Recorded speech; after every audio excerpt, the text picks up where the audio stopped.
Hello investors, this is Alex and Rateb again with another video clip from the Go Coaching Club. And in this clip, what I want to do is share with you guys what are some three of the most common mistakes that investors make, beginners and advanced investors. Rateb.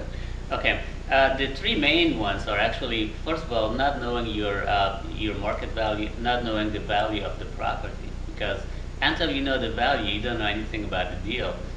You cannot structure a good offer. You do not know what the value of the house is, so you cannot know how much you're going to sell the property for.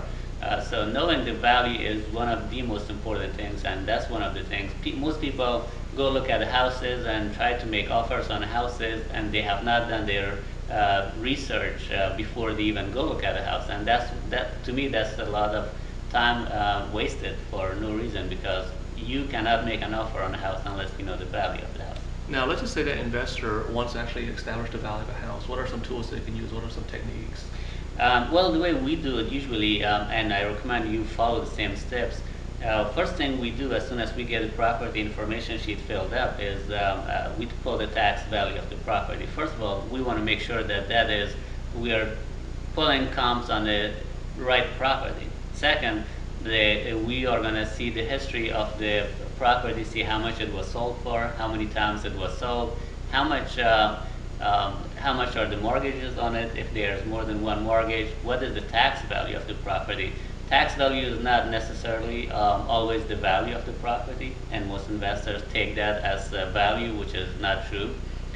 So that's number one. After we do that, we pull comparables on that property. We find out how many properties have been sold in that neighborhood, which just pulling comparables is the subject to its own, but we pull comparables, find out how many houses have been sold, how many houses are on the market right now, because you got to look at your competition as well. How many houses were on the market that did not sell, and we find out what were those criteria. So once we find the information on those and we determine what the value of the property is, then we look at exit strategy and see what we can offer on that property, and then we make our offer based on that. Okay, now when you talk about exit strategy, can you elaborate on what you mean by that?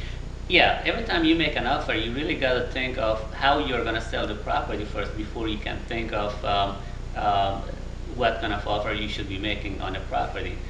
So for us, we know if we want to sell the property as cash to a first-time home buyer or a home buyer, then we look at it as how to make an offer. We usually want to make $25,000 to $30,000 per property. In our market, as you know, properties are $125,000 to $30,000, $125,000 to $150,000, or around a good bread and butter 3-bedroom, 2-bath house. So we want to make $25,000 to $30,000 per property, and then we make our offer based on that.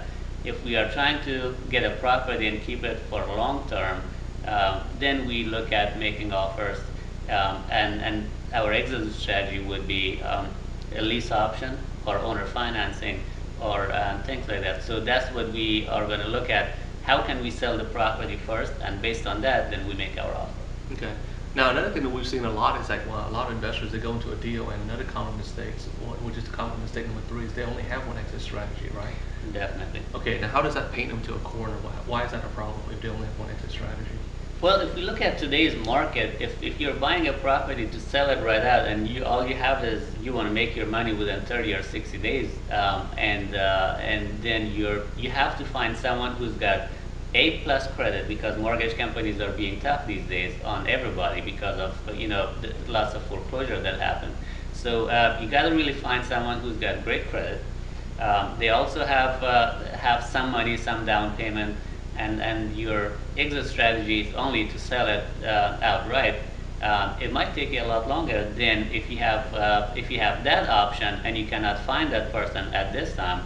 But then if you can offer, let's say you can offer lease option or owner finance, and you can hold the property for a year or two, then that would be, then in that case you're working with 2 different types of people, buyers. Which if you find someone that you can sell to right away, great, then you can make your money right now. But if you cannot, you still have the option to owner finance or lease option the property to someone, and then you can make your money, but it's going to take you a little longer. But in the meantime, you still are going to collect some down payment and monthly cash flow out of those properties. Okay, so what Roteva is sharing is that, especially in today's market, really in any market, but it's especially true in today's market, that is, if you only have one exit strategy, what you could be left holding is the bag, because you paint yourself to a corner and you got the property such that the only way you can exit it is you sell to somebody who's got A+ credit. And you know, right now that's actually getting increasingly harder. So what we do is when we work with clients, we explain that you really want to have at least 2 and ideally 3 different exit strategies in case something happens. You always have a backup plan. In real estate, like in almost any other form of business, it's always nice to have a backup plan as well.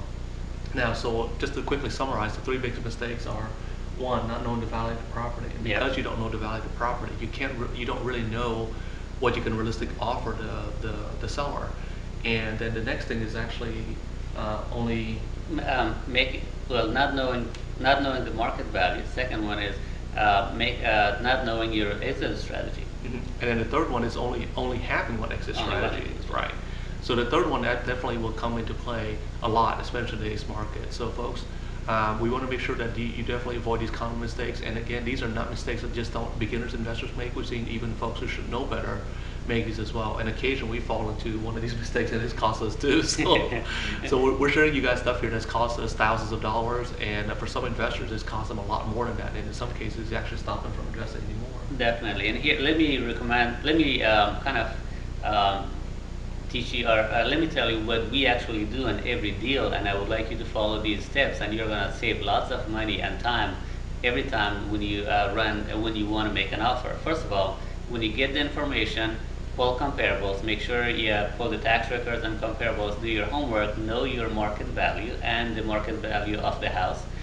Second, you think of an exit strategy, see what kind of what your exit strategy should be, and based on that, you structure an offer and make sure you have more than one option. Structure where you have more than one exit strategy, and that's how you buy the property. And do not look at properties that you do not have a good exit strategy and you know that you cannot make lots of money out of. Okay, now when we're talking about pulling up the tax record, there's also other ways of establishing value as well, right? Like we're talking about using MLS. And there's to pull comparables, yeah, that's the MLS.